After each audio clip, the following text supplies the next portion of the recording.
खबर को 5T को सीधासख टार्गेट करिसेंती मुख्यमंत्री मोहन माझी। तेबे राज्य स्तरीय शिशु महोत्सव सुरभि कार्यक्रम में प्राथमिक शिक्षा को मजबूत करने प्रत्येक पंचायत रे पंडित गोदावरी आदर्श विद्यालय योजना प्रणयन करने सह पूर्व सरकार केमिति शिक्षा व्यवस्था चलीथिला ताकू समालोचना करथिले मुख्यमंत्री मोहन माझी।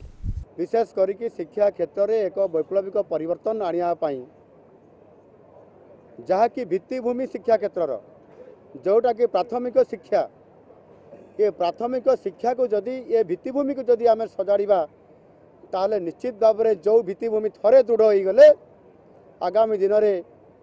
उच्च विद्यालय कॉलेज यूनिवर्सिटी पर्यंत आमको आ कौन प्रकार बाधाबंधन रही कि शिक्षा क्षेत्र में आगामी दिन में भारत वर्ष में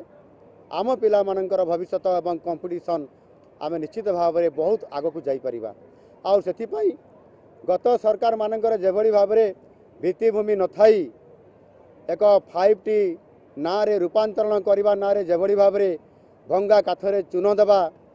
एवं आपणकर भंगा टाइल घरे रंग देकरी केवल राजनीति करवा ये कथा नुआ सरकार बा मोहन माझीर सरकार चाहती नहीं।